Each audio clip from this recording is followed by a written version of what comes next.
Bon, je me sens obligé de refaire une petite vidéo par rapport à certains commentaires et certains qui disent oui, fermez-la, Macron, vous l'avez élu et tout ça. Donc je fais court, hein, c'est vraiment une vidéo courte, elle va durer 2-3 minutes maxi. Alors c'est simple, non, Macron, c'est pas nous qui l'avons élu, c'est vous qui comprenez pas par rapport aux chiffres. Donc sur 100% des votants qu'il y a eu, il y a eu 48% déjà d'abstentionnistes et de bulletins blancs. Donc il reste plus que 52%. Ils sont malins parce qu'en fait ces 52%, donc c'est des votants, du coup redeviennent 100% des votants. Donc en fait il a été élu à 60% des 52% qui disent 100%. Donc 52 divisé par 100 multiplié par 60, ça vous donne 30,9%. Quand même comme ça. Donc voilà. Et Marine Le Pen, ça lui donne 20,8%. Plus les abstentionnistes. Non, Macron, c'est 31,8%. Et le Front National, qui a fait 40% des 52%, c'est 20,82%. Enfin bref. De toute façon, les chiffres sont concordants. Donc c'est 31,8% pour Macron, 20,2% pour Marine Le Pen et 48% d'abstentionnistes. Donc Macron a été élu avec 30,8% de votants, 31,8% de votants pour lui, en sachant que dans ces 31%, il y a eu à peu près 15%, voire 20% qui ont voté pour lui pour ne pas voter Marine Le Pen, par peur. Donc du coup, ce qui est compréhensif aussi. Hein.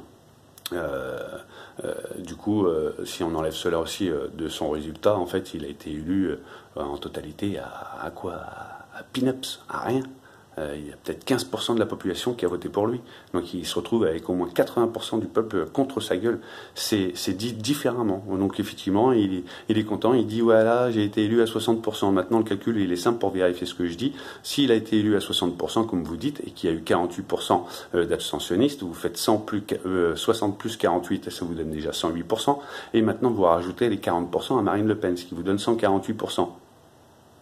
Il y a un problème. Normalement, on part sur 100%, et maintenant on est à 148% au total. Non, par contre, moi ce que je vous dis, 31,8% pour Macron, plus 20,2% pour Marine Le Pen, plus 48% d'abstentionnistes et de bulletins blancs, ça vous donne bien les 100% de votants de la France. Donc voilà, non Macron, tu n'as pas été élu à 60%, tu as été élu à 31,8%, et si on retire, comme je vous ai dit, ceux qui ont voté pour lui par peur, et qu'ils n'avaient pas le choix, et ben c'est encore moins. Donc voilà, arrêtez de dire que Macron a été élu par le peuple à 60%, c'est faux. Vous êtes content de bien écrire et tout ça. Moi, je fais des fautes, je suis une merde par rapport à ça, mais je suis très bon en maths et je sais ce que veulent dire les chiffres. Et Macron, mathématiquement, n'a pas été élu à 60%. Retranscrit différemment. La démocratie veut que normalement on devrait prendre en compte les bulletins blancs et les abstentionnistes, mais non, on ne les prend pas en compte. Donc les restes qui restent, les 52%, deviennent les 100%. Voilà. Essayez de comprendre ça et vous aurez tout compris. Et arrêtez de dire que les Français ont voté pour lui. C'est faux.